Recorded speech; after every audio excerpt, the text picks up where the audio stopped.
Hello everyone, my name is William Amzalag and I want to welcome you to our 9th episode of Jonas Longevity TV.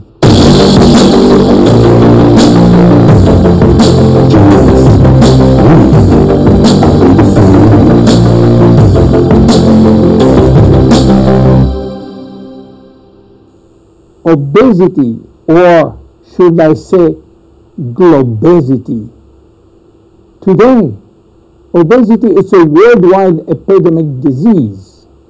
There is an outrageous eruption of a worldwide obesity even in the countries where not so long ago famine was the number one health issue.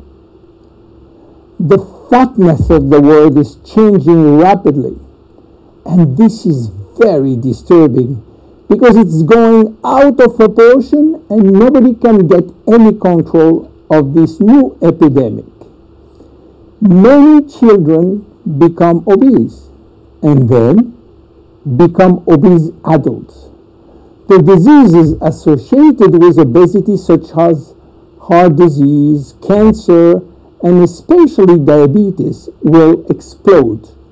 That will mean a lot of sick people all over the world. The cost in terms of death, diseases, and money spending is just astronomical. Think about today. There is in the world about 3 billion people overweight and 800 million real obese.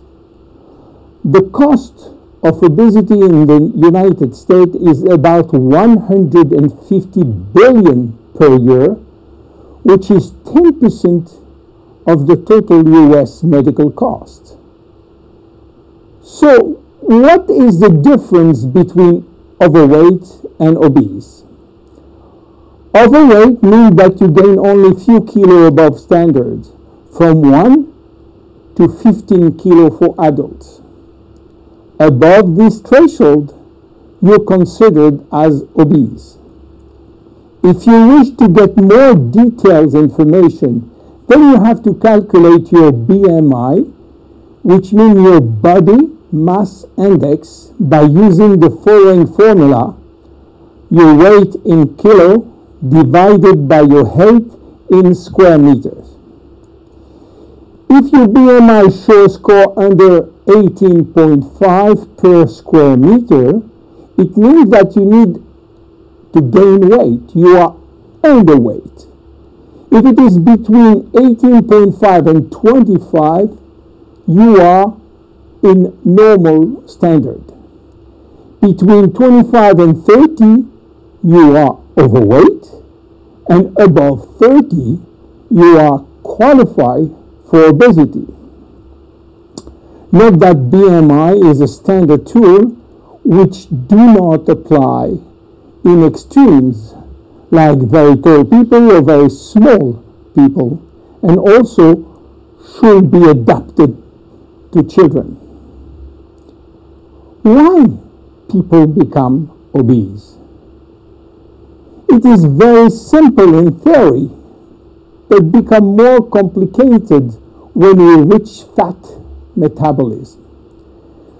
We are gaining weight or fat when we eat more that we spend in terms of calorie, or when we spend less than we eat in terms of calorie. So how do we get energy? The body will get energy only from the food, knowing that 1 gram of carbohydrate will release 4 calories, same for proteins, but 1 gram of fat will release 9 calories. So all depends on how much you eat and what kind of food you eat. If the food is rich in fat or in protein or in sugars. Now, how do we spend energy? There are 3 ways to spend energy.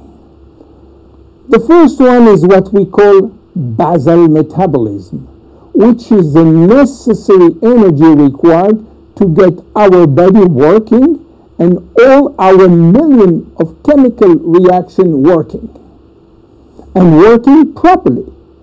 This requires approximately 1 calorie per kilo and per hour. So, if you weigh 60 kilo, you will spend in 24 hours 60 multiplied by 24 equal 1,440 calories per day. And this is good news because you have no control on that. The second spending is the necessary energy to fight against heat or cold. And this depends on the environment and the way that you are protected against heat or cold. It is called thermogenesis. And again, you have little control on that. The third one is the energy required to move your body, and that is entirely up to you. This is to say that physical activity is the only controllable way to spend energy. We will see later that this very simple way of gaining or losing weight is influenced by many other factors, and especially the control of fat metabolism by a sophisticated group of hormones. So why such epidemic?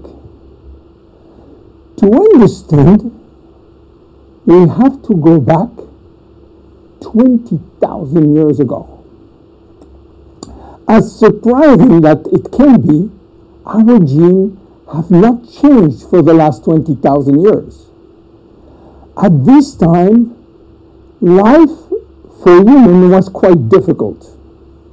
In fact, life was based on food availability, and food was really available only during spring and summer. The rest of the time, no food, almost famine. Our genes has to adapt and to work in accordance with this alternance of abundance and famine, and they create a kind of energy storage. The fat cell was born. This cell has the capacity to store all kind of energy derived from fat, from carbohydrates, and even proteins. It can increase 50-fold its size and retain energy in the form of triglycerides. Because of uncertainty of food availability, our genes were oriented toward the saving mode, which means that every time we eat, all the energy coming from the food was oriented in the storage facility. What happened 20,000 years later? Our genes are still oriented towards saving mode, but there is no more famine. On the contrary, the new society offers an extreme abundance of food rich in calories, and that all over the year. And guess what happened? Everything is going first in storage. And once in storage, it is very difficult to get out.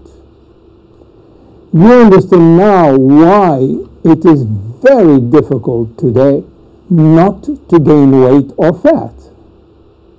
But there is another factor. 20,000 years ago, in order to bring food at home, men were hunting, fishing, or climbing trees to get fruits. And that was a huge energy spending mode. Today, with a new technology created for lifting heavy items or escalator or elevator, we reduce drastically our energy spending. You understand now why it is so easy to gain weight or fat. What are the consequences of obesity in terms of health and longevity? To make a long story short, it is a disaster. Being and staying obese will lead to a long list of chronic diseases, including cardiovascular disease, diabetes, cancer, metabolic syndrome, and consequently a drastic shortening of life. That will not account for the uncomfortable physical, emotional, and mental consequences of being heavy for ourselves and for our relationship. In terms of aging, obesity is shortening telomeres, increasing DNA damage, and reducing stem cell pool. So what to do for reducing obesity?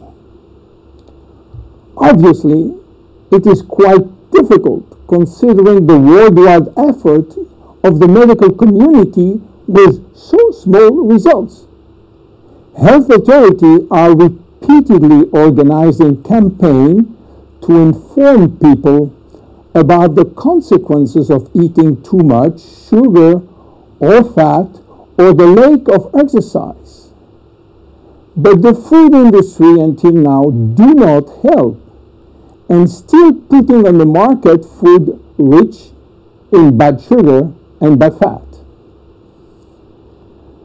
The first step is to be convinced that improving your lifestyle, which means improving your nutrition, your physical activity, managing your stress and your emotion, in order to stop impulsive eating, will be a very good action to preserve your life and your longevity. The second step will be to use specific food supplements to help managing your fat metabolism and rebuild the muscles that you lose when lacking exercise. This is why Jeunesse decided to create a new line of product specially designed to counteract craving, to help fat metabolism, and to reduce muscle loss. Be with us in our next episode dedicated to the Zen Body line. My name is William Amzarag, and I will see you on our next episode. Thank you.